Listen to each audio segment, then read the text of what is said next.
GMGM, bienvenue sur le Clonecast, je suis 0x Monsieur, investisseur et passionné du Web3. Cette émission est dédiée aux acteurs de ce space afin de découvrir leur parcours et d'apprendre de leur expérience. Les sujets évoqués dans cette émission ne sont en aucun cas un conseil en investissement, faites toujours vos propres recherches dans cet environnement volatile. On se retrouve de l'autre côté pour un nouvel épisode. Et bienvenue dans ce nouvel épisode du Clonecast, un épisode un petit peu particulier parce que je n'ai pas un, mais bien deux invités. Comment allez-vous, 0xPierre et 0xVision ? Ça va bien, écoute. Ah, Yo, salut. c'est le problème d'être à 3, on va pas savoir qui va devoir parler en premier. Ouais, de fou, de fou. Mais Enchanté, bon, bro, ça fait plaisir d'être ici. Merci pour ton accueil et pour cette interview. On est super content de venir ici pour échanger avec toi sur les différents projets sur lesquels on travaille. Et gros merci à toi pour cette invitation. Merci à toi. Yes, bah avec plaisir. Et puis vous avez été recommandé, pas à une, mais à deux reprises par de précédents invités. Il y avait Akisama qui était un des premiers que j'avais reçu et By the Deep de la communauté aussi Clonix il y a pas longtemps. Les légendes. Et donc bah, je me suis empressé de vous inviter, puis on arrive à caler cet épisode effectivement. Et ce que je vous propose, peut-être avant qu'on rentre dans le vif du sujet, de Visionverse notamment, est-ce que vous pourrez vous présenter et nous raconter un petit peu votre parcours et comment vous êtes rencontrés? carrément. Ok, Vision, tu veux commencer?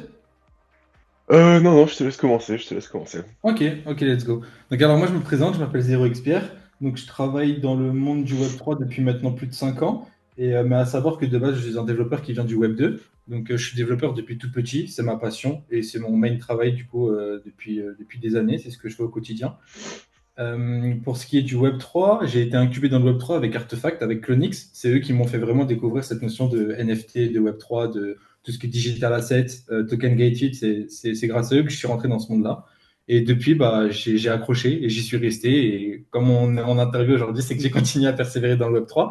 Et donc voilà, en vrai, mon parcours dans le Web3 a commencé comme ça. Et après, j'ai commencé à sortir quelques projets NFT en 2021 pendant le bull.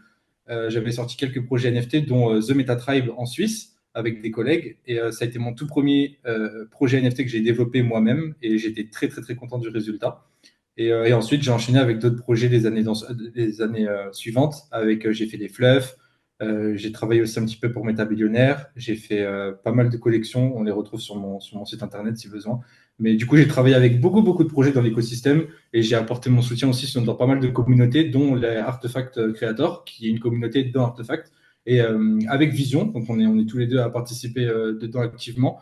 On fait des renders, on se sert des clones comme notre source d'assets et on se sert de ça pour ensuite faire des jolis renders et des jolies vidéos parce qu'on a vraiment accroché sur ce design des cloniques artefacts. Mais voilà, en vrai, mon parcours, on va dire Web3, comment ça a commencé, se situe à peu près comme ça. Ok, et juste concrètement, avant de passer à Vision, toi Pierre, tu fais quoi exactement? T'es développeur dans le Web3 ou t'es... Oui, c'est ça exactement. Je suis développeur et du coup, ce qui est bien, c'est que je suis vraiment sur tous les aspects. Donc, je peux faire très bien du front-end, comme du back-end, comme de la blockchain. Donc, je suis à l'aise à faire des contrats en Solidity. Je peux aussi faire des contrats en Rust pour Solana. Et je suis aussi très à l'aise dans tout ce qui est back-end, côté API, côté serveur avec les bases de données, le DevOps, le SEO également pour le site web. Je suis vraiment à l'aise dans toutes les techs aujourd'hui. Donc, c'est vraiment sympa. Je suis polyvalent. Donc, ça me fait un grand point pour ma carrière. Ok, top. Et toi, Vision, du coup? Ouais, moi j'ai un peu un parcours anodin. Euh, En gros, j'ai fait des études de neurosciences qui n'ont rien à voir avec le Web3, ni de rien de tout ça d'ailleurs. Mais pendant que j'étais, bah, du coup, j'étais à Montréal en fait, pendant 4 ans en train de poursuivre mon bachelor en neuro. Et j'ai fait ma thèse sur la réalité virtuelle. Et en fait, ça m'a beaucoup ouvert l'esprit à ces nouvelles technologies bah, un peu plus futuristes. J'ai toujours été un grand fan de sci-fi et tout ça. Et je me suis toujours vu comme un mec qui allait créer quelque chose d'innovant dans l'espace technologique. Et en fait, quand j'étais à Montréal, il y avait une galerie de NFT qui s'appelait Zero X Society. Et souvent, après mes cours, j'allais là-bas juste pour voir qu'est-ce qui se passait. Parce qu'en fait, ils mettaient plein plein d'artistes 3D pas trop connus sur les écrans de la galerie. Et en fait, bah, tous les jours, je passais devant pour dire bonjour à aux gens qui étaient en train de curate l'expérience. Et en fait, au fur et à mesure, je suis devenu grave pote avec eux et en fait, j'étais toujours en train de leur envoyer des nouveaux artistes 3D à contacter et tout ça.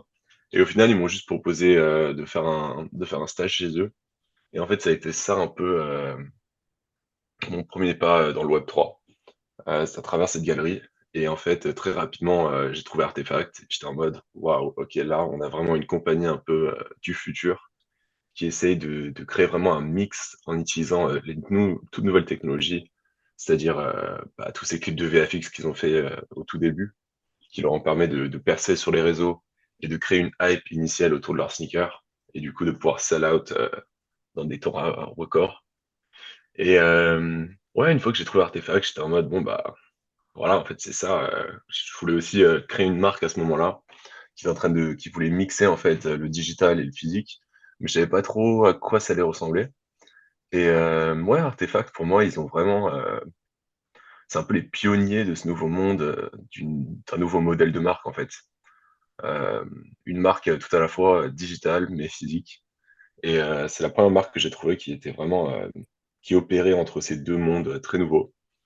Et ouais, non, en fait, je suis tombé amoureux de la marque Artefact et je suis entré dans la communauté. Et après avoir fini mon bachelor, j'ai décidé que je voulais mettre à fond dans la 3D, dans la création de mondes virtuels, d'avatars virtuels, euh, et de tout ça. Et du coup, voilà, je me suis construit un PC il y a 1 an et demi, et je me suis dit, vas-y, je vais aller à fond dans la 3D, et on va voir ce qui se passe.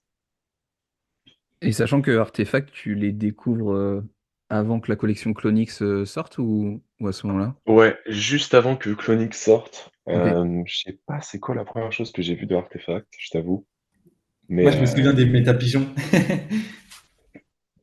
ouais, ouais, ouais, ouais, ouais. Les Les Mais moi, métapigeons, ce qui ils filtrages, les devaient m'arrange, avoir marqueurs. mint 5 ou 6 Clonix, non? Ouais, le problème, c'est que moi, j'étais juste spectateur. J'avais vu le post passer sur Instagram, mais j'étais pas du tout encore dans les NFT. J'en avais pas acheté. J'étais juste spectateur de ce qui Ah sortait et mince. qui fait les réels. Mais ouais, quand j'y repense aujourd'hui, j'aurais dû. ouais, Avec des ouais, signes. mais ouais, c'était entre un à 2 if, tu vois, et à l'époque, j'avais pas un ou 2 if. Ouais. Je me rappelle, ouais, j'étais là en plus pendant le mint et tout, mais moi, j'en ai pas acheté. Et en fait, d'ailleurs, ça a absolument rien changé. Euh, voilà. Parce que pour éclaircir de suite, parce que moi j'ai fait l'erreur, ce que pourraient penser les auditeurs, ce sera sûrement l'illustration du podcast. Votre personnage, du coup, vous l'avez créé tous les deux? Ou c'est... Yes, alors Cypher, c'est Vision qui l'a créé de son côté. Il a été créé sur Unreal directement avec Blender et il s'est servi de certains traits qui existaient dans la collection et après lui il les a modifiés à sa guise. Donc je pense que Vision pourra t'en dire plus en détail. Euh, Ouais. Mais du coup, le En fait, ce personnage, qui s'est ouais, passé, n'est pas un clone. Pour éclaircir non. le point, ouais. En fait, le truc, c'est, ouais. En fait, ouais. En fait, j'ai regardé toute la collection Clonix et je me suis dit, bon, c'est très cool ce qu'ils font, c'est très cool. Sauf que, en fait, t'as pas besoin d'acheter un clone pour être le clone. Enfin, je trouvais qu'il n'y avait pas de clone ultra stylé. Et je me suis dit, bah, tu sais quoi, mieux vaut choper plein de traits et créer mon propre clone plus stylé que les autres, en fait. J'étais en Enfin, c'est mode, sûr que t'as si il jamais faut. le NFT parfait avec la coupe que tu veux, les lunettes que tu veux, le haut que Ouais, tu c'est Ouais. ça, veux. j'étais en mode.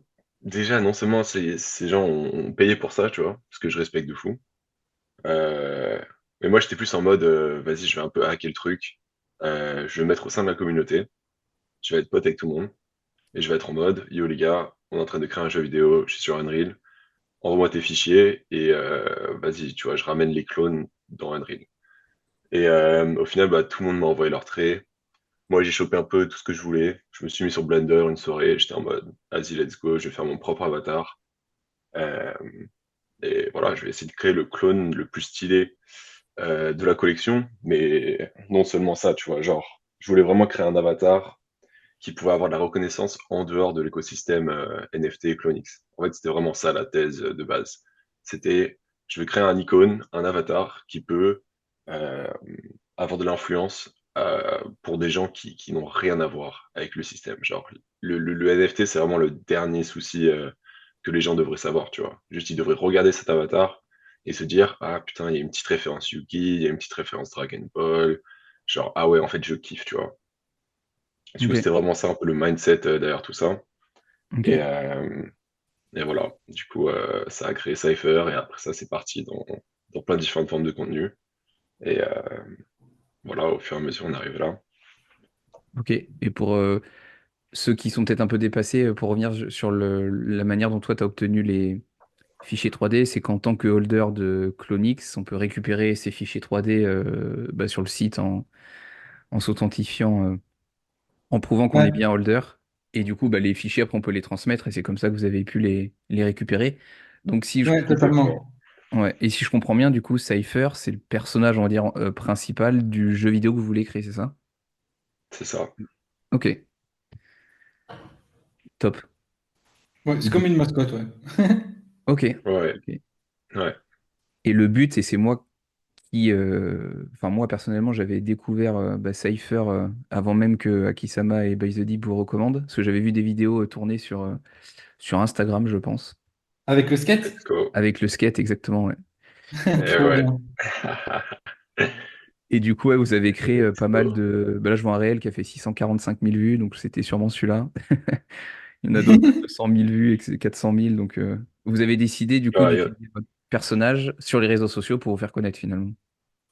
bah, en fait, c'est ça le truc. Moi, directement, j'ai remarqué que beaucoup de gens s'enferment sur Twitter, en fait.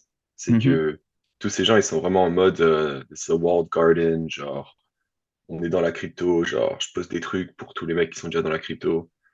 Euh, Moi, c'était pas du tout ça ma perspective. J'étais en mode, je vais créer l'avatar le plus stylé du net et je vais le faire voir par des gens qui n'ont rien à voir avec les NFT, rien à voir avec tout ça. Parce que c'est vraiment comme ça que tu vas vraiment créer de l'adoption, c'est vraiment comme ça que tu vas créer une trend, c'est vraiment comme ça que tu vas pouvoir créer quelque chose de stylé en fait, une vraie communauté qui n'a rien à voir avec les NFT en fait. Et bah directement, moi ça fait très longtemps que je fais du skate et j'étais en mode, voilà, en fait c'est l'union parfaite. C'est tu prends un avatar, tu crées quelque chose que les gens n'ont jamais vu avant, et en fait tu essaies de jouer entre la réalité et le CGI. C'est vraiment l'entre-deux parfait. Euh, En fait, tu le vois maintenant avec tous les campagnes marketing des grosses marques. Tout le monde fait des VFX parce que c'est ce qui drive le plus d'engagement sur les réseaux sociaux. Parce que les gens savent pas si c'est réel ou pas et ils vont aller se battre dans les commentaires pour dire ah, c'est du CGI, ah non, c'est pas du CGI. Genre, voilà quoi. Et, euh, et voilà, en fait, je voulais de ouf jouer sur ça. Et ouais, comme dirait Zapsio ou Benito, vraiment essayer de blur le monde digital et, et physique. Ouais. Et je pourrais même rajouter qu'aujourd'hui, Cypher, c'est même devenu comme un influenceur digital, en fait. C'est un peu l'image qu'on veut lui donner. Ok. Exactement. Et pour revenir peut-être sur la techno que vous utilisez, et c'est effectivement bah, moi ce qui m'a fait bugger quand je voyais les vidéos, c'était de savoir mais comment c'est fait? Parce que le décor du coup semble réel, mais le personnage bah, ne l'est pas. Et c'est Ouais, quoi? C'est que vous prenez une vidéo avec quelqu'un de réel et vous le remplacez par votre personnage ou... exactement. Ok, Exactement. Ouais, on peut faire ça sur toutes les vidéos. ok, euh, Peu Ouais. importe ce que c'est. Ouais, c'est des vidéos de skateurs professionnels, la plupart qu'on reprend, des clips qui ont bien marché, des clips qui sont bien virales, et on s'en est servi et on a rajouté Cypher à la place du skateur professionnel qui était sur la vidéo par défaut. Et ouais, donc Vision a réussi à faire des jolies, jolies vidéos qui ont très, très bien marché, et franchement, le rendu est super cool. ok, top. Donc là, vous arrivez à toucher pas mal de monde et vous êtes toujours en train de Ouais, construire votre projet qui s'appelle Visionverse, c'est ça? ouais, exactement, Rise Universe, ouais. C'est ça.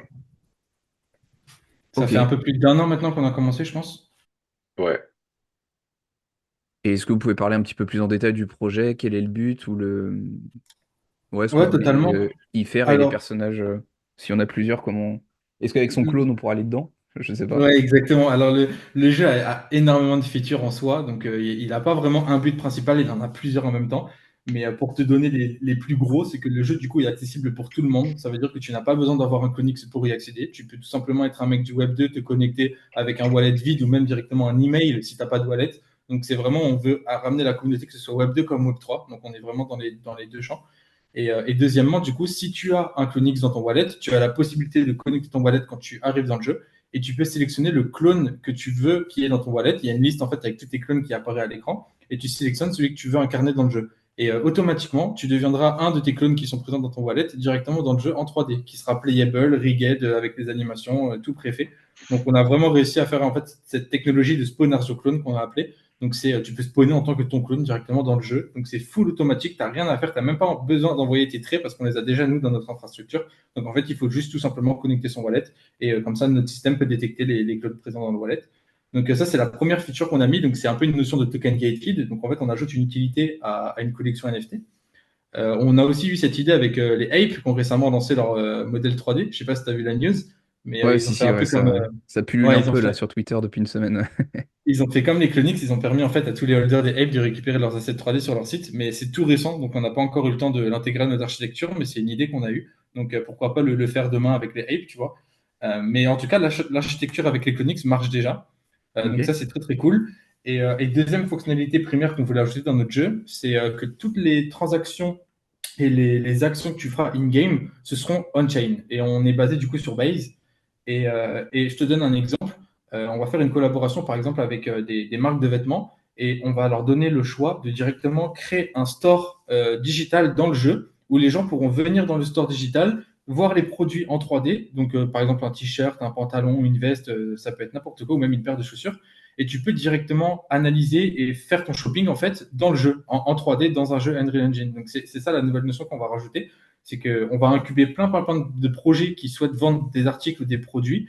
Et tout ça, on va le rentrer dans notre écosystème, du coup, en 3D, dans un open world, où les gens pourront faire leur shopping directement dans un jeu, en voyant en multijoueur, du coup, parce que si quelqu'un d'autre fait son shopping à côté, tu le verras aussi passer. Donc, c'est ça qui va être marrant aussi. Euh, et donc, ouais, là, en ce moment, on est en train de travailler sur ça.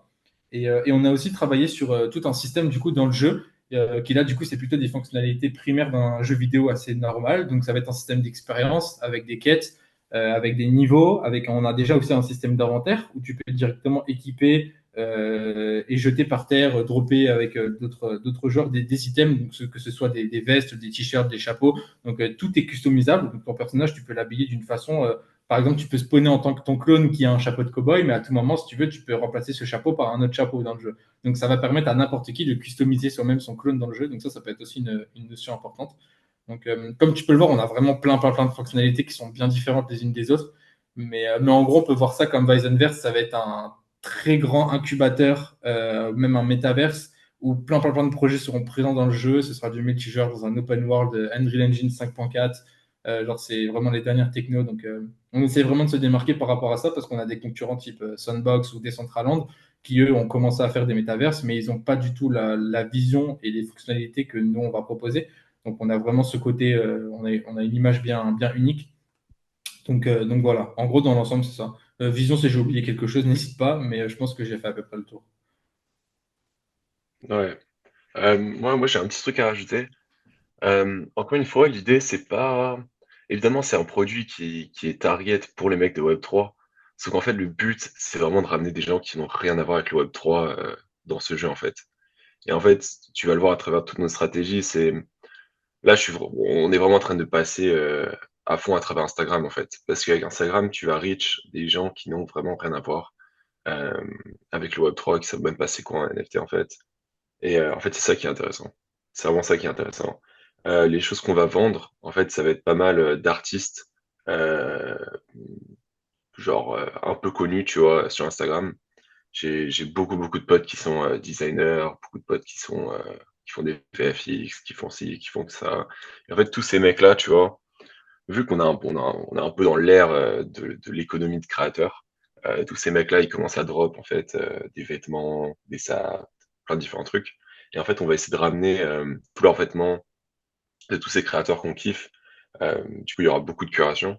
Et en fait, leur donner une plateforme virtuelle dans Visionverse pour vendre leurs produits et accéder à une expérience un peu à la Roblox, tu vois. Tous les petits serveurs de Roblox, là où les gens se retrouvent pour jouer de la musique et tout ça. On va essayer de faire un peu pareil et de pouvoir ajouter cette fonctionnalité d'acheter de tes créateurs préférés en ligne et de ramener beaucoup de gens d'Instagram sur la plateforme et de pouvoir effectivement acheter directement dans le jeu et se faire livrer chez soi un produit que tu as trouvé et que tu as essayé directement dans le jeu. Ok, ouais, donc c'était une question que je voulais poser. Si par exemple demain, je sais pas, il y a d'autres swoosh, un peu la marque Web3 de Nike qui veut se lancer dans Visionverse. Moi, par exemple, je vais dans le jeu, je vois le nouveau t-shirt d'Hot Swoosh, je peux l'essayer, le voir à l'intérieur du jeu et je peux le commander pour le recevoir en physique.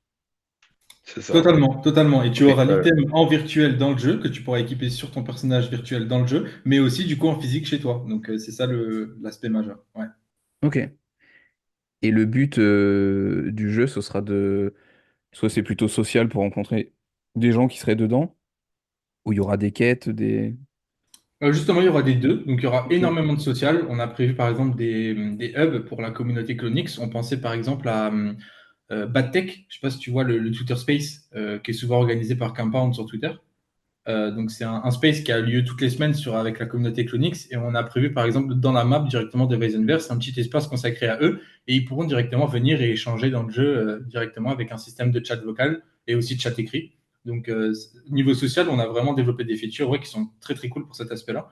Mais on a aussi du coup l'aspect de quête, d'expérience et comment on va expliquer ça de map, on va dire d'expérience clairement virtuelle en fait dans le jeu parce qu'on a fait différentes maps où tu pourras faire des quêtes, faire des mints in-game. Il y aura par exemple comme des chasses au trésor ou si tu trouves un item qui est caché dans une map, bah, tu pourras gagner un free mint. Genre on a réfléchi à plein de petites idées comme ça qu'on va continuer à améliorer au fil du temps. Mais oui, là, je pense que la feature majeure, c'est vraiment la sociabilité, c'est vraiment le social, c'est à fond le social. ok, ok, super intéressant. Et très proche du coup d'Artefact, j'imagine, parce que si vous êtes intéressé à la commu assez vite, que vous avez utilisé certains traits, que vous avez popularisé Ouais, totalement. votre Bah, cipher en ligne, vous avez peut-être eu des contacts avec la team ou est-ce que exact. Bah, pour te donner l'anecdote, on a quelques contacts avec la team. On a même potentiellement une collaboration qui va arriver, mais on peut pas encore vraiment en parler, mais c'est peut-être une collaboration dans le futur qui va arriver. ok, cool. Et oui, on a vraiment une très bonne entente avec la team Artefact, mais surtout sa communauté en fait. On a réussi à faire un réseau dans la communauté, on a rencontré des gens extraordinaires. Je fais une grosse pensée à Dom Jordan, qui est Bien sûr. une personne dans la communauté Artefact qui nous a grandement aidés. Et pour te Le donner une idée, boss. il nous a aidé par exemple pour les maquettes sur Figma, pour notre site web. Il nous a aussi aidé à faire plein de renders avec Vision. Et il est vraiment très très bon en 3D. Et cette personne-là, on l'a rencontré parce que c'est une personne de la communauté Artefact et qui a kiffé notre projet. Et on en est venu comme ça, on s'est connecté ensemble et on en est venu là. Et pareil avec Pierre Wies, qui est une personne de la communauté Artefact également, et moi que j'ai rencontré sur Paris l'année dernière. Et c'est à ce moment-là que je me suis rendu compte qu'en fait, la communauté Artefact était vraiment soudée. C'est que quand tu voyais qu'une personne était dans la communauté Artefact, tu avais envie de l'aider, tu avais envie de te connecter avec lui, de voir ses projets. C'est vraiment une communauté très bienveillante. Genre, j'ai vraiment apprécié ce Ouais, côté-là. à fond. À fond, ouais. Parce que là, une des forces de la collection, c'est que les holders, il y a énormément de créateurs. Bon, il y a même un site dédié, Artefact Creators. Ouais, carrément, ouais. En On plus, avait bah, petite reçu. surprise, un nouveau site qui va sortir, Made by Zero Expert sur l'Artefact Creator, mais ça arrive. Ok, le petit alpha glissé dès la 25e minute. On aime, on aime. Mais j'avais reçu Juju Yab aussi, qui est un francophone bien impliqué sur la création. Yes, yes, yes, je connais bien. Et il y a des petits films, c'est Ala Sadi qui fait ça. Ouais, de fou. De Ouais, fou. très très fort. Lui, c'est le GOAT, Il est lui. trop Il chaud. fait des vidéos de fou. Ouais, les vidéos sont assez incroyables. Puis il y a aussi des projets, bon, j'imagine que je les connais pas tous, mais il y a Clone Force qui a été monté par Seyobs, je crois. Ouais, Ouais. ouais, carrément. Et est-ce Il y a que aussi vous, du Sin Luminé, il y a aussi SVNT. Il y en a plein, plein, plein qui ont fait des projets. Ok. Et vous, est-ce que votre projet peut être... Après, je sais pas exactement comment ça marche et si c'est juste une reconnaissance plutôt honorifique qu'autre chose, peut être considéré comme un projet, je sais pas moi, Artefact Creators ou non parce que c'est pas vraiment un Clonix que vous avez développé. Alors, je pense qu'on peut se considérer comme artefact créateur parce qu'on a fait Hmm. énormément de rendus et de contenus qui soient liés à la communauté artefact, même indirectement, parce que notre cipher, indirectement, il reprend, on va dire, des traits de Clonix. Donc, on ne peut pas dire qu'on n'est pas vraiment d'artefact créateur.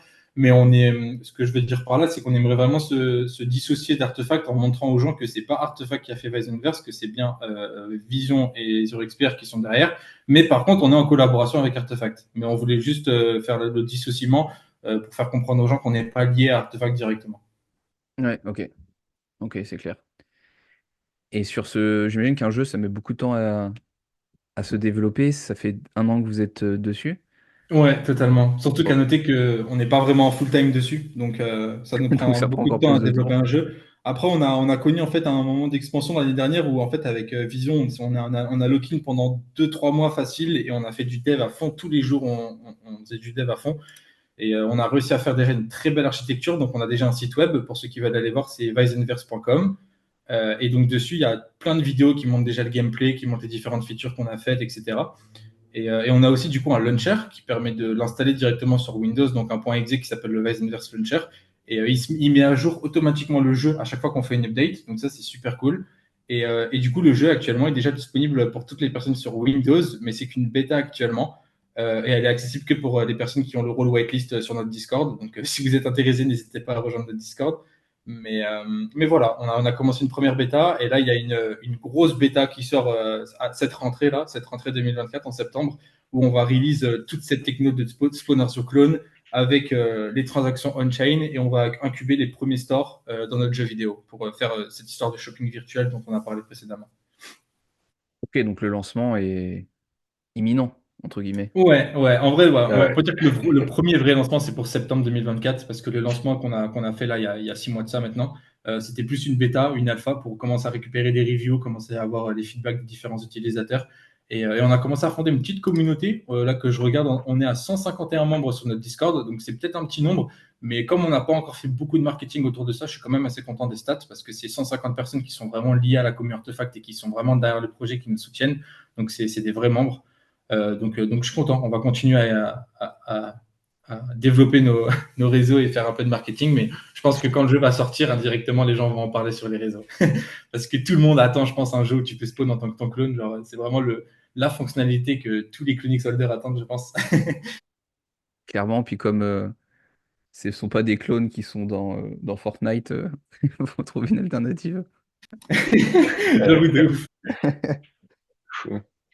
Et du coup, pour parler un petit peu sous-sous, ou comment est-ce qu'il y a un, comment dire, un modèle économique ou pas du tout? Le but, c'est pas du tout de faire de l'argent, c'est de rentrer dans vos frais et que ce soit Alors, accessible au plus grand monde, grand C'est nombre. c'est un peu compliqué pour le moment parce qu'on n'a pas encore défini un business model encore à 100%, mais on a déjà Ok. quelques idées. Mais à savoir que le jeu restera tout le temps gratuit. On ne fera jamais payer le jeu. Si tu veux venir jouer à Weizenverse, ce sera forcément gratuit. Après, Ouais. on fera peut-être des maps ou des espaces qui seront peut-être token gated. Donc, c'est pas du payant, mais c'est du privé par rapport aux communautés. Tu vois ce que je veux dire? Genre, si on fait une map, par exemple, demain, qui est accessible que pour les Chronic Holders, et ben, ce sera du coup des maps token gated. Mais par contre, non, pour rejoindre cette idée de business model, on a prévu forcément de prendre des frais de transaction sur chaque transaction qu'il y aura in-game, mais on n'est pas vraiment, ce projet-là n'a pas vraiment pour but de faire de l'argent. Le but principal n'est pas de faire de l'argent. Le but principal, c'est Hmm. vraiment de créer une nouvelle technologie que personne d'autre n'a encore créée et de vraiment créer cet engouement et une communauté autour de ce projet parce qu'on a fait une techno en vrai de. Je ne veux pas nous vanter, mais on a fait une techno de zinzin.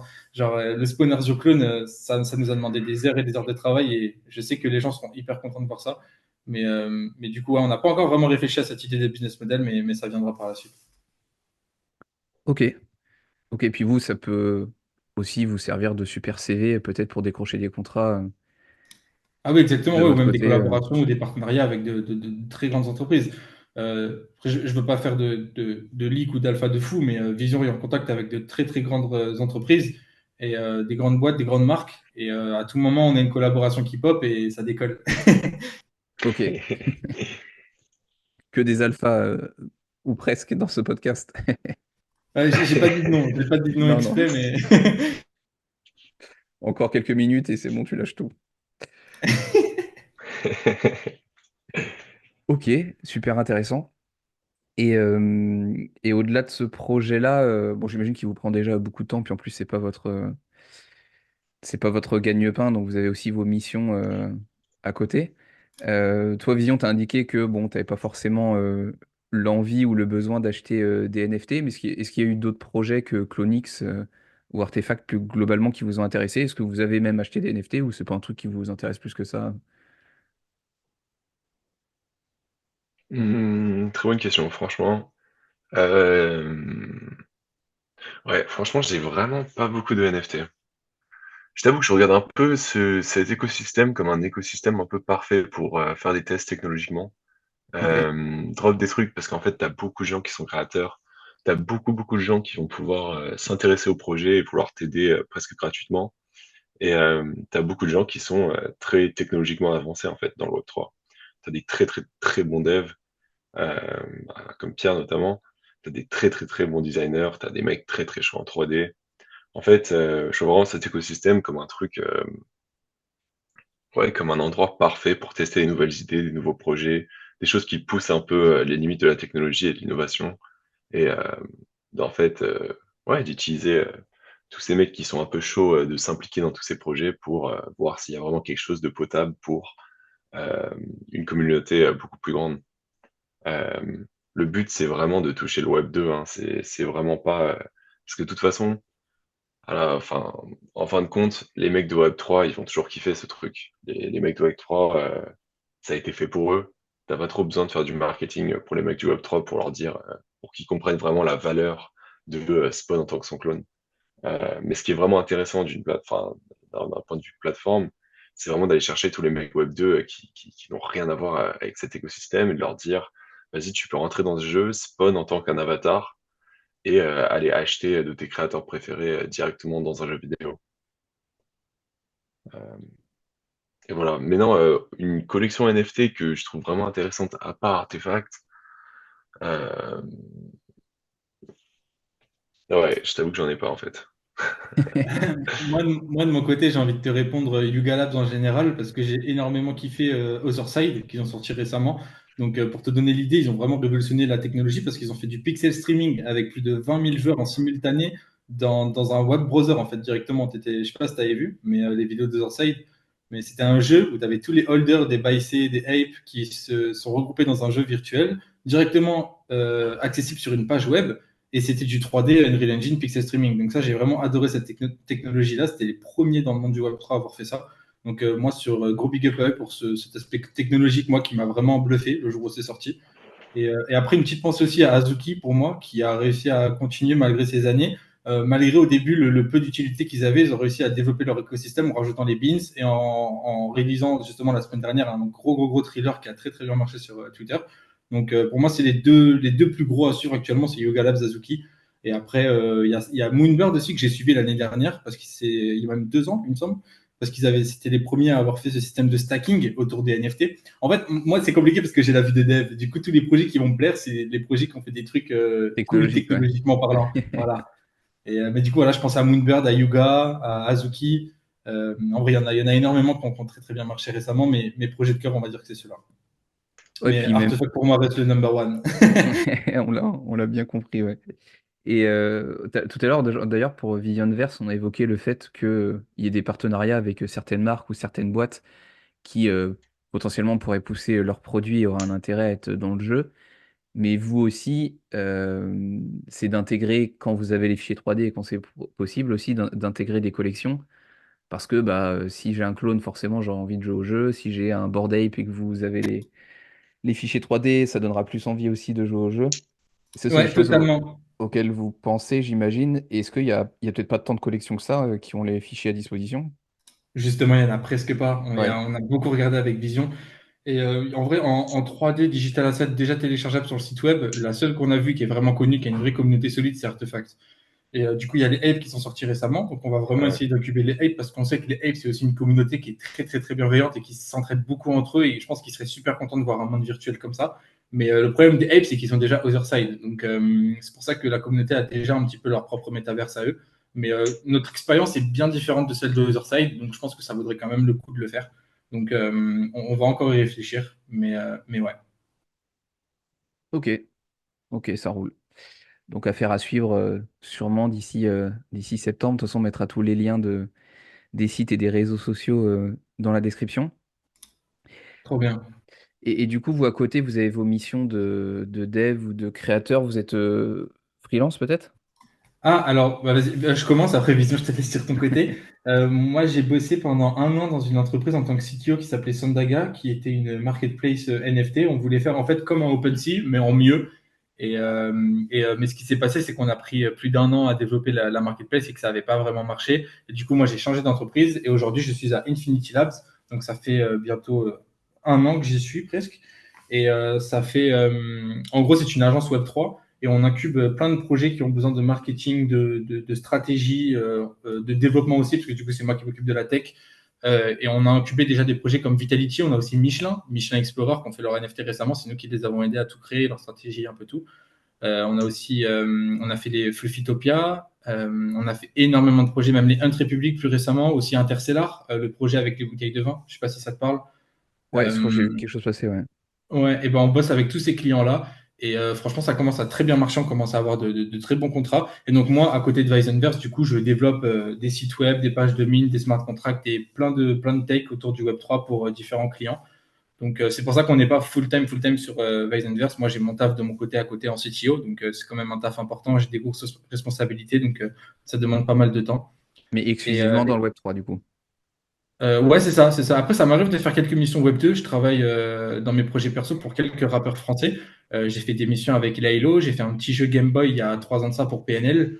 Donc ça m'arrive des fois de retoucher un peu au Web 2, de faire des trucs qui n'ont rien à voir au Web 3, parce que en vrai, je suis arrivé du Web 2 de base, donc c'est un peu ma passion qui a été dès le début, mais maintenant je suis plus Web 3. Mais ouais, du coup, ouais, j'ai plein de projets à côté, donc let's go, let's go. Et Vision, vas-y, si tu veux parler de ton côté. Ouais, ouais, moi, en ce moment, je suis à fond dans le freelance. Euh, En fait, je passe pas mal avec des clients. Euh, En fait, ouais, ce qui s'est passé, c'est que le compte Instagram a complètement explosé et ça m'a donné en fait des contacts un peu de fou. Euh, et notamment, là, je suis en train de bosser avec A$AP Ferg et son DJ euh, en fait, je lui ai créé un avatar et ouais, récemment, il est passé sur On The Radar, une très très grande page de rap en fait, basée à New York. Il y a Drake qui est passé dessus récemment, Central C aussi. Et du coup, ouais, en fait, moi, c'est beaucoup de freelance en ce moment, avec des grandes marques, des personnalités, tout ça. Mais le but reste vraiment en fait de créer en fait des choses qui n'ont jamais été faites. Euh, c'est Toi, t'es vraiment plus dans la essayer de. création. Ouais, c'est ça. C'est que bah, récemment, justement, on a fait un fashion show holographique, le premier au monde d'ailleurs, à NFT Paris. Euh, Là, bientôt, on va sortir un film de réalité augmentée de skate avec Pokémon Go Niantic. Euh, Encore un truc qui n'a jamais été fait. Là, dans un mois, on va faire un gros contest de skatepark à San Francisco, là où j'habite, euh, avec une marque locale. Euh, ouais, en fait, on essaie juste de pousser en fait le lien entre le physique et le virtuel, de lier ces deux mondes à travers en fait le biais de ce personnage, cette mascotte qui a de l'engouement virtuel et qui est dans l'ADN du skate, de la culture, du streetwear, tout ça. D'ailleurs, on a aussi des vêtements qui vont venir, des vêtements très stylés d'ailleurs, je compte à dire. Ouais, on les a partés pour NFT Paris, pour ceux qui nous ont croisés là-bas. Yeah. Et pour Mais revenir sur ouais, non. le. Ouais, vas-y, pardon. Ouais, en fait, beaucoup de freelance. Et là, en fait, je suis en train de bosser beaucoup avec un studio décentralisé de 3D VFX. Alors, en fait, je gère des projets à gros budget pour des grandes marques. Et voilà, c'est un peu ce que je fais là. Ouais, et là, plus récemment, on s'est mis à bosser sur le Vision Pro. On essaye de faire des premiers petites expériences en réalité virtuelle avec directement le Vision Pro. Mais c'est encore en développement, c'est tout nouveau, mais c'est un gros projet qu'on est en train de travailler dessus parce qu'on est vraiment early sur le sujet, donc ça peut être super intéressant. Ok, j'en mets. Et pour revenir sur ce qui est un petit peu marqué là, c'est le fashion show à NFT Paris. Ouais, c'était trop Ouais, cool. Du coup, ça s'est passé comment exactement? Je pouvais donner un peu plus de détails? ouais, à fond. En fait, ce qui s'est passé, c'est Ouais, j'étais sur Instagram comme d'habitude. Et j'ai un pote qui a fait un fashion show holographique du coup à Amsterdam. Et j'étais en mode, mais gros, mais c'est abusé ce que t'as fait. Enfin, c'est quoi le bail? Enfin, c'est quoi ce truc? Et du coup, je commente sur le truc. Et en fait, t'as le founder qui a géré le projet, en fait, qui a créé cette boîte en fait de fashion show holographique, qui est en mode, mec, je suis un énorme fan. C'est trop stylé ce que tu fais. Genre, waouh. T'es en mode, vas-y, faut que tu sois dans le prochain show. Je suis en mode, bah vas-y, mec, avec plaisir. C'est quand? Il est en mode, ouais, bah, c'est à NFT Paris. T'as un mois. Vas-y, fais tes shit et let's go. Et, euh, et du coup, voilà, en fait, bah, on s'est posé avec l'équipe, avec Dom. On a créé plein de maquettes pour différentes tenues qu'on trouvait stylées. Et au final, bah voilà, on en a créé 4 qu'on a animées et du coup qui sont passés dans le défilé holographique à NFT Paris. Et d'ailleurs, bah là, en août, on a un fashion show à Rio et en octobre à Singapour. Mais du coup, les marques, c'est des marques de produits physiques qui digitalisent leurs vêtements? Euh, alors même pas. C'est plein de créateurs indépendants 3D qui sont dans la mode, euh, qui en fait, ouais, qui ont créé des renders et on les fout en fait sur ce sorte de tissu euh, holographique qui permet en fait bah voilà, de créer une sensation de 3D physiquement quand tu visionnes les fashion shows en physique. Alors, vous donnez vie en fait à des vêtements qui sont pour l'instant au stade de la création numérique en fait. Ouais, exactement. Et la plupart des vêtements pour l'instant enfin, t'as quelques-unes des marques qui sont physiques, sauf que la plupart, pour l'instant, vu que c'est très jeune, ce concept vient de sortir, il n'y a pas encore eu des grosses marques qui essaient de faire ça. Mais après, maintenant, je suis très bon pote avec le founder et je sais que là, il commence à avoir des maisons, bah, les plus grandes maisons du monde qui sont intéressées à creuser le concept et de faire partie, en fait, de cette nouvelle ère de la digitalisation de tout, en fait. Ok. Et du coup, quand les mannequins aussi, vous les créez de toutes pièces du coup, qui défilent? Ou c'est des vrais mannequins qui sont digitalisés Là, le sur X mannequin, ray motion? c'était Cypher, Ok. en Il est toujours là, l'occurrence. lui. Ouais, toujours. Ok. Et du coup, ça c'est comment dire, le défilé, il a lieu sur une vraie scène et on voit les hologrammes? Ouais, exactement. Ok. Et est-ce qu'il y a des images qu'on peut, pour les auditeurs, je sais pas, qu'on pourrait aller voir quelque part ou peut-être que je mettrai la source. Ouais, on n'a encore rien posté vis-à-vis de tout ça, Ok. sauf Ok. que ça va venir très bientôt. Ok. Donc on mettra vos réseaux sociaux. Si vous voulez d'autres alphas, ça se passera sur Instagram probablement. À fond. Ouais, on a des vidéos super quali en plus, on les met pas. Et- ok, top. Donc du coup, vous bossez ensemble en fait sur le projet Visionverse, mais sur les autres activités, vous bossez pas forcément ensemble en fait sur chaque projet. Ouais, c'est ça, on est en indépendant chacun de notre côté sur des trucs, mais quand on Ouais. a besoin, si par exemple moi demain j'ai besoin d'être sur Blender ou sur un truc sur Unreal en 3D, je vais aller demander à Vision. Et si Vision a besoin d'un besoin en tech, et ben, il va me demander aussi. Donc en fait, quand il y a Ah ouais, la besoin, base. on se ping, tu vois. Mais oui, après, bon, à côté de Reasonverse, on a nos petits projets en indépendant chacun.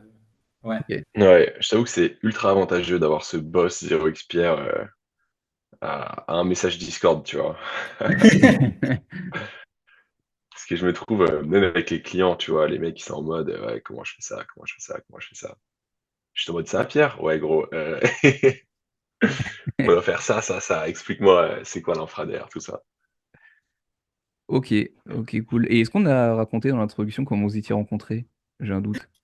Je crois pas. Je Je crois pas pense qu'on en pas. ait parlé. Mais en plus, la rencontre, c'est marrant parce que ça s'est fait un peu avec Aki, en fait. Ouais, C'est- justement. De base, Justement. moi, j'étais plague avec Aki. J'avais Aki dans mon contact parce que c'était un holder Konix et que j'étais à fond derrière cette commu depuis un moment. Et donc, du coup, Aki et moi, comme on était deux holders français, enfin, je suis pas holder, mais j'étais derrière la commu, j'étais un artefact créateur à l'époque.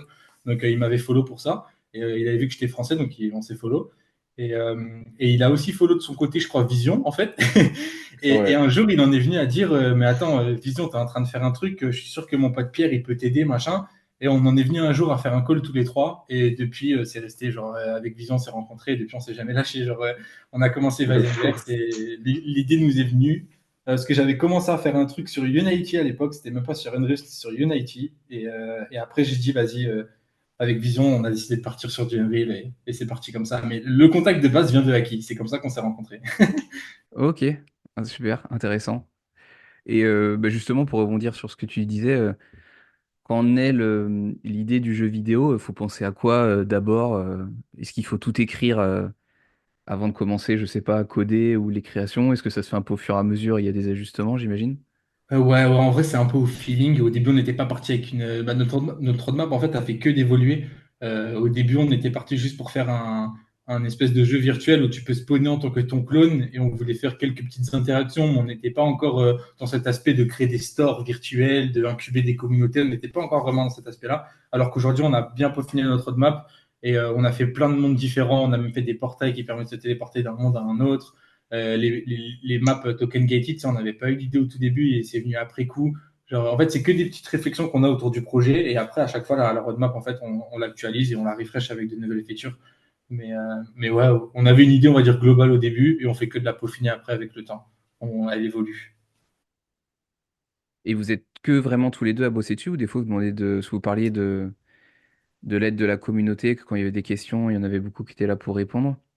Bah, en vrai, il y a surtout Dom dans l'équipe avec nous qui nous aide du coup, comme je t'ai dit, à faire les maquettes sur Figma et à faire pas mal de render 3D avec Vision de son côté aussi. Donc en vrai, dans la team, on est trois, je dirais, parce qu'il y a Vision et moi qui sont vraiment sur l'aspect du jeu à 100%, et on a Dom qui est en soutien derrière, qui nous aide à faire tout ce qui est côté UI, et il nous fait des Figma, il nous fait des jolis renders, donc il est là en soutien et je le considère en vrai dans la team. Et À après, fond. À on a tout fond. ce qui est modérateur. Donc, ça, c'est pas des gens qui nous aident dans le développement, mais c'est des gens qui vont nous aider à gérer la communauté. Donc, là, on a By the Jeep, on a Aki, on a Pierre Wiz, on a plein de monde qui sont dans la communauté Artefact, qui sont prêts à nous aider et qui sont en backup derrière le projet. Et aussi Alexis, co-responsable Alexis, qui nous a beaucoup aidé pour le lore du projet. Euh, Shout out Alexis. ouais. Euh, mais sinon, oui, principalement, on est trois dans la team. On est trois. Ok, top. Et j'avais une question qui est en train de... Si, c'est ça que je voulais vous poser comme question. Quand vous avez côté un peu dev et créateur, peut-être plus graphique, si je peux me permettre de m'exprimer ainsi. Qu'est-ce que vous conseillerez à quelqu'un qui veut un peu bosser dans le Web3, qui a un peu vos skills et qui démarre un peu de zéro?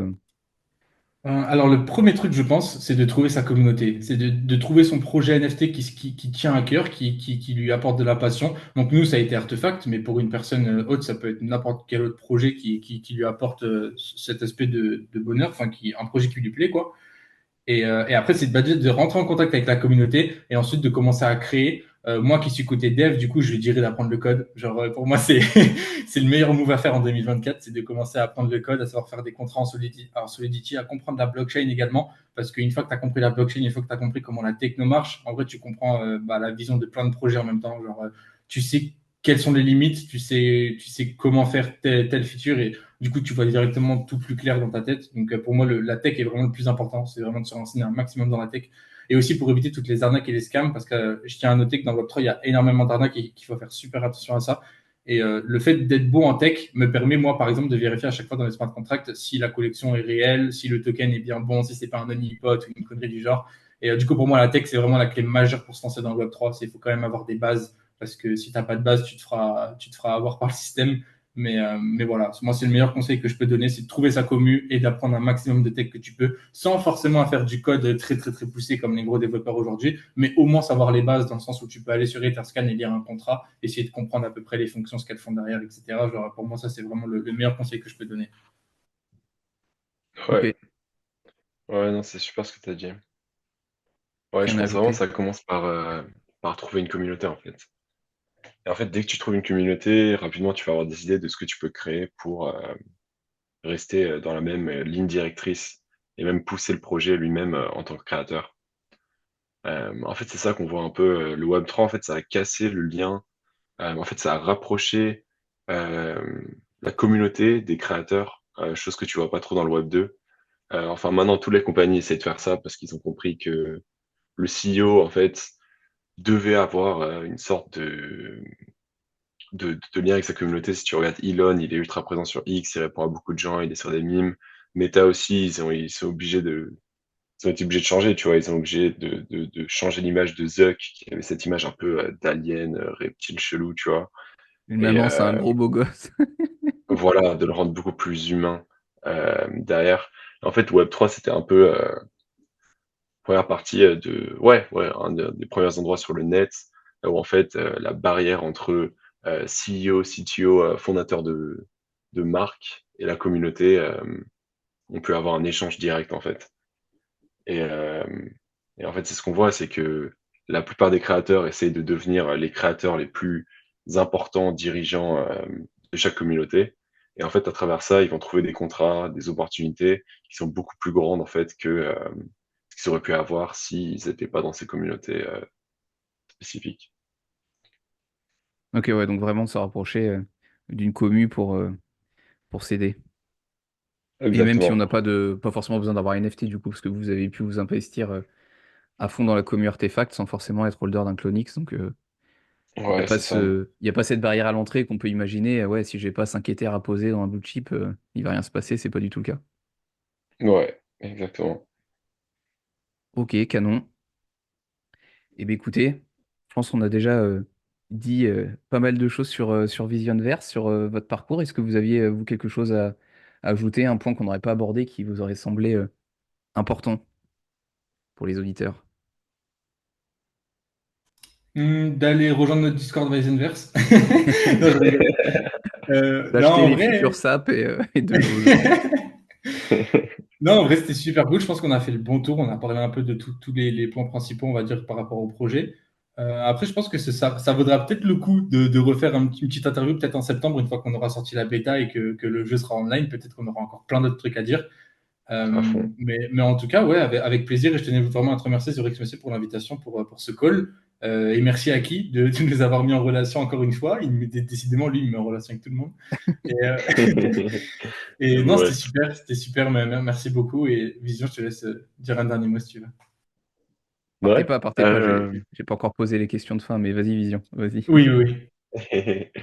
Qu'est-ce que j'ai à rajouter à tout ça? Ouais, en fait, le but de la Visionverse, en fait, c'est bah, clairement, on est des créateurs ultra jeunes. Et en fait, on essaie juste de pousser en fait l'innovation dans ce secteur. C'est en fait, on essaie de faire que, ouais, tout ce qu'on essaie de faire, c'est des choses qui n'ont jamais été faites. Qu'on parle du spawn Azure Clone, qu'on parle du fashion show holographique, qu'on parle du filtre augmenté de skate qu'on est en train de faire avec Niantic. On essaie vraiment de casser en fait les barrières. C'est de créer un avatar influenceur digital.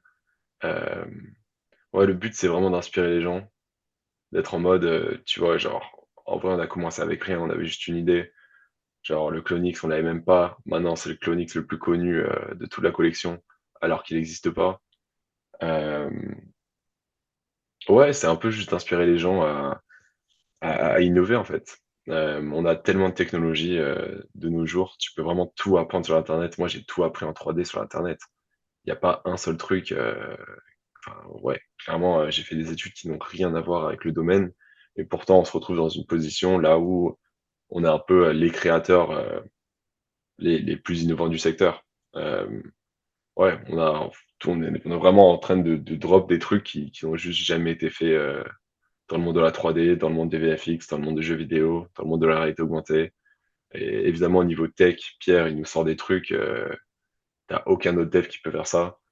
Du coup, voilà. En fait, l'ADN de Visionverse, c'est vraiment d'être un peu les leaders, les pionniers d'une nouvelle vague de culturelle et virtuelle pour une nouvelle génération de créateurs euh, en ligne.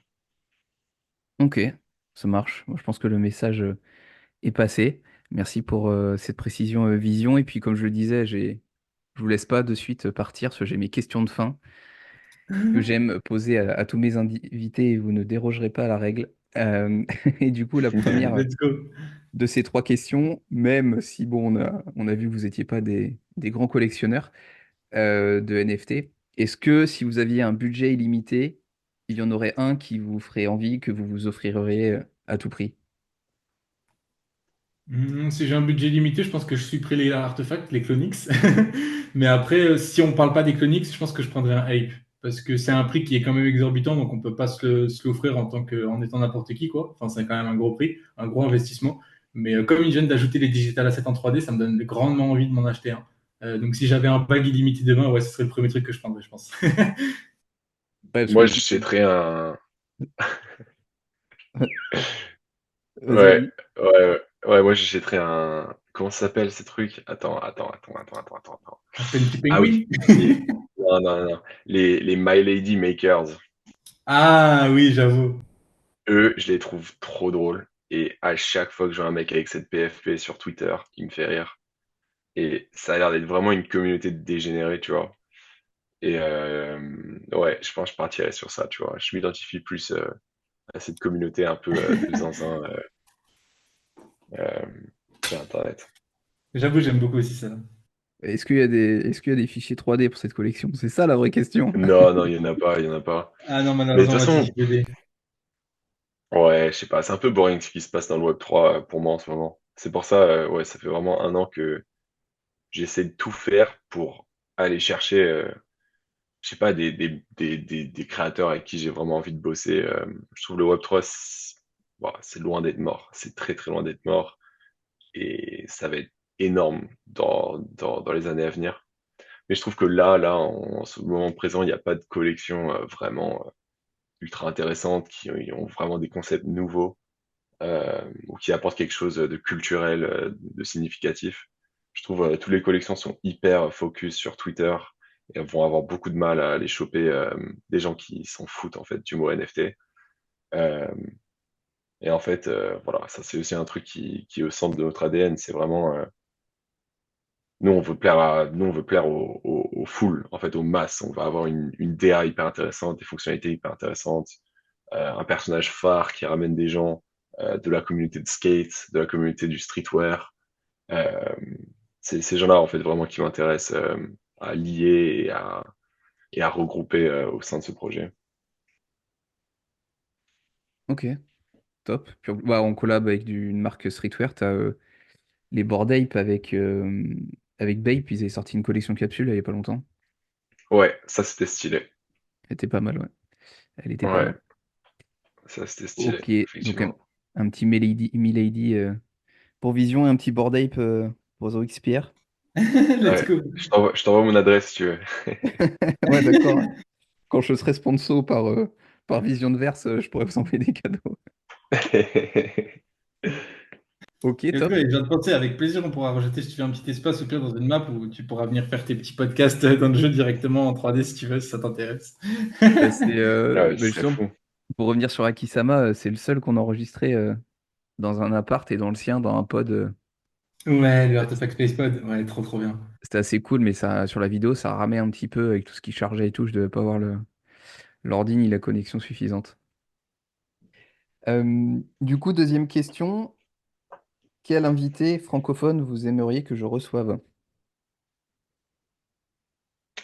Moi j'en ai un. Allez, Euh, un mec qui s'appelle Andrea Iannarelli, surnom Dolan. C'est un très très bon pote à moi qui est sur Paris. Et en ok. fait, il organise des apéros crypto. Euh, D'ailleurs, c'est comme ça que je l'ai rencontré. Et ouais, non, c'est trop stylé. Il a aussi un studio de photo, il est à fond dans la mode, il est ultra drôle. Et il a une vision intéressante du Web3 et du développement de ce nouveau monde. Ouais, je le connais également pour ses apéros crypto qu'il organise sur Paris assez fréquemment. Donc, ouais, j'avoue que c'est une bonne personne à podcaster, je pense, parce que surtout qu'il a une très bonne vision sur le Web3. Donc, j'avoue que ça peut être cool. Allez, nice, c'est enregistré. Et si je peux t'en donner un deuxième, si jamais ça t'intéresse, il y a mon CEO qui est à ma boîte du coup Infinity Labs qui s'appelle Thomas Alges. Si ça t'intéresse également pour l'interviewer, il commence déjà à avoir un très très gros profil. Il a déjà été interviewé sur pas mal de podcasts et il a une très très grande expérience dans le Web3. Il est dans le Web3 depuis plus longtemps que moi et il est très très bon dans la stratégie, dans le marketing des projets et très très bon aussi dans l'analyse. Donc ça peut être aussi un bon podcast à faire également. Allez, c'est ajouté. Deux pour le prix d'un. Let's go. Et ce que je dis souvent, c'est qu'en fait, à chaque épisode, ma liste grossit mais ne diminue pas. Donc, je vais devoir accélérer le rythme. T'as bien Ok, raison. canon. Et on va passer du coup à la dernière question pour clôturer cet épisode. Quel conseil, pardon, vous partageriez à notre audience? Quel conseil? Ouais, Hmm. juste lance-toi. Bah, de ne pas avoir peur déjà, parce qu'il y a beaucoup de gens qui ont peur de se lancer dans le Web3 parce qu'ils ont peur des cryptos, ils sont en mode, ils ont peur de se lancer, ils se connaissent pas trop tout ce monde-là. Mais en vrai, aujourd'hui, ce qui est bien, c'est qu'il y a beaucoup de tutoriels qui commencent à être accessibles directement en ligne pour tout le monde. Et donc, ça devient vraiment beaucoup plus accessible pour une personne du Web 2 de venir dans le Web 3. Donc, vraiment, ouais, lancez-vous dans le Web 3. C'est vraiment le meilleur conseil que je peux vous donner. Et après, de commencer à regarder aussi le Network Base qui est sorti maintenant, il y a plus d'1 an maintenant presque, qui est vraiment pour moi le network qui va retourner la blockchain dans l'avenir. Là. C'est vraiment le meilleur network, que ce soit niveau tech comme niveau utilisateur, dans la simplification du process et des gas fees qui sont tellement minimes que c'est encore mieux que Polygon et Solana. Donc, c'est vraiment pour moi la meilleure chain actuellement. Et il faudrait vraiment se spécialiser dans le Base. Et pour moi, c'est vraiment la techno du futur. Ouais, je suis entièrement d'accord. Mais ouais, bah, pour tout le monde, dès que tu veux lancer dans un truc nouveau, faut se dire, juste lance-toi et fais ce qui t'intéresse, suis tes passions, suis tes curiosités. Et à partir de ce moment-là, tu vas rencontrer des gens intéressants et tu vas pouvoir construire avec eux et ouais, peaufiner ta propre vision et créer quelque chose de stylé. Canon. Eh bien, écoutez, merci pour les conseils. C'est bien reçu et bien entendu de ceux qui nous écouteront. Et puis, je vais vous remercier du coup d'avoir accepté l'invitation, d'avoir pris votre temps pour partager votre expérience. Et surtout, mention spéciale à Zero X Vision qui s'est levé exprès pour. Let's go, merci à toi pour ton temps en tout cas. Merci beaucoup. Merci beaucoup. Et Non, bien, mais merci c'était les gars. super. Top. On mettra les liens de vos différents projets et profils dans la description pour ceux qui veulent aller creuser. Et puis, on l'a bien retenu, rentrée 2024 en septembre, on devrait pouvoir s'amuser dans Visionverse. Let's go, j'ai Let's hâte. go. Merci les gars, merci aux auditeurs. Et puis, à la Merci prochaine. beaucoup. Ciao. Merci, bonne journée. Ciao. Ciao. Merci beaucoup.